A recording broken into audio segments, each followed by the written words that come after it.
Hello everyone. So ultimately, what kind of stocks will go further from this level of the Nifty? तो उस पर एक बार चर्चा करते हैं.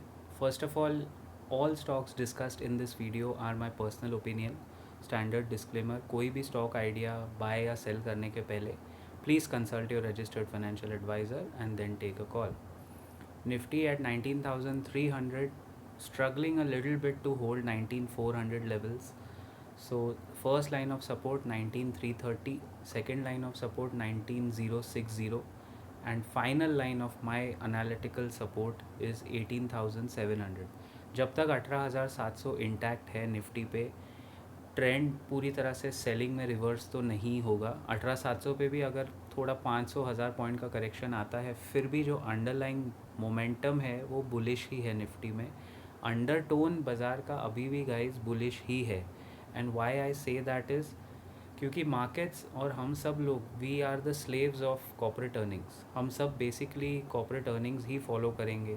आपको स्टॉक का प्राइस अगर प्रिडिक्ट करना है तो उसके सबसे बेस्ट तरीके, best filters, best kind of indications आपको क्वार्टरली रिजल्ट्स में आते हैं. क्वार्टरली रिजल्ट्स ठीक ठाक आ रहे हैं, इकोनॉमी में थोड़े चैलेंजेस है, लेकिन basic global challenges like inflation का प्रॉब्लम नहीं है, आरबीआई के रेट कट का प्रॉब्लम नहीं है. There is no major policy framework issue which Indian companies are facing. Political pressure फ़िलहाल अब तक नहीं है. अब 2024 में जैसे ही हम लैंड करेंगे अगले साल, तब बात अलग होगी. तब की तब देखेंगे, मार्केट उसकी डिस्काउंटिंग दिसंबर जैन से शुरू कर देगा.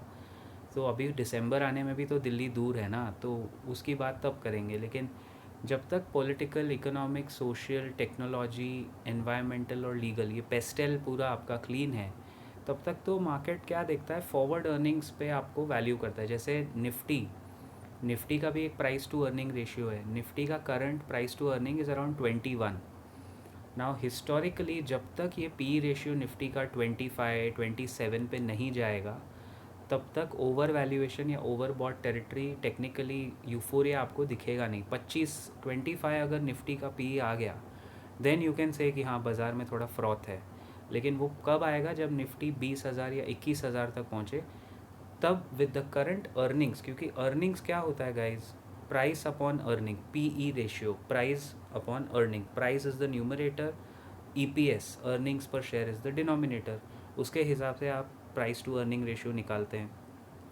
तो पी रेशियो में स्टॉक्स में भी अगर आप अभी देखोगे कि कौन से स्टॉक पकड़ने, look for stocks and look for like Nifty का P is 21. So between 15 to 25 a price to earning ratio is under valued से फेयरली वैल्यूड तक. 25 to 55 अगर पी रेशियो है तो वो काफ़ी हद तक ऊपर निकल गया valuation, fairly valued, and the market is ready to pay that value type of company है. जैसे टाटा एलेक्सी है, मार्केट रेडी है, उसका पी रेशियो काफ़ी हाई है, but market is ready to pay क्योंकि कोई पीयर सेट में डायरेक्ट कॉम्पिटिटर नहीं है इतना. Similarly price to book ratio देखना चाहिए, जो मैं एच बैंक के एग्जांपल, कोटक का एग्जांपल, एक्सिस का भी एग्जांपल आप देख सकते हो. तीनों का प्राइस टू बुक रेशियो बहुत कम है. लेकिन एच को मैं ज़्यादा तवज्जो भाव इसलिए दूंगा क्योंकि वो मर्जर के बाद फ्रेश बुक वैल्यू में आगे बढ़ रहा है. उसका प्राइस टू बुक अभी फ्रेश 3 है. एंड मिनिमम एच टाइप की बैंक्स का पी प्राइस टू बुक मैं आज भी बोलता हूँ 6 पे होना चाहिए. Time will tell us, time is the best. हर चीज़ का एक वक्त होता है, तो वो वक्त वक्त की बात है. लेकिन बेसिकली यहाँ से आपको सेक्टर पे फोकस ज़्यादा करना है. Don't focus on the Nifty, focus on quality stocks and sectors which are going to perform. मैं आपको एक सिंपल सवाल पूछता हूँ. मान लो आपकी पगार बढ़ गई 5,000 रुपये, तो सबसे पहले आप क्या करोगे? 5,000 रुपये, सपोज़ आपकी सैलरी है 50,000 पर मंथ, और सडनली अगले महीने से ऊपर वाले की कृपा से आपकी पगार 55,000 हो गई. What do you do with the extra 5,000? सोचिए. एक एवरेज इंडियन के जब पैसे हाथ में बढ़ते हैं तो टेंडेंसी क्या होती है? कुछ ना कुछ वो पैसा खर्चों में आएगा. कहीं ना कहीं जाके आप कुछ तो, या तो आईफोन ख़रीदोगे या कोई स्कूटर ले लेगा छोटी मोटी, या डिपेंडिंग आप कौन से शहर, कौन से इकोनॉमिक स्ट्रैटा में आते हो उस हिसाब से. बट अल्टीमेटली तो खर्चा ही होने वाला है. अब अगर पैसा खर्चा होने वाला है, जीएसटी के नंबर हर महीने बढ़ के आ रहे हैं, कंपनीज़ के पास पैसे पहुंच रहे हैं, तो ग्रोथ साइकिल तो आपकी बढ़ ही रही है, इवेंचुअली कंजम्पशन पैटर्न यही दिखा रहा है आपको कि ग्रोथ बढ़ रही है। बट अब इसमें अगर मुझे एज एन इन्वेस्टर कोई कंपनी ढूंढनी है तो मैं सेक्टर ढूंढूंगा कि कस्टमर सबसे ज़्यादा क्या बाय कर रहा है। फिर मैं देखूंगा कंपनी में कोई मार्केट लीडर है क्या। एप्पल आईफोन इंडिया में लिस्टेड नहीं है तो I can not bye apple in India, but I can buy Jio financial services, क्योंकि ज़्यादातर कस्टमर जब खर्चा करेंगे तो मैं देखूंगा अच्छा इनको लोन कहाँ से मिल रहे हैं, कौन सी कंपनी इनको फावड़ा बेच रही है जाके गड्ढा खोदने के लिए, which is the pick and shovel theory.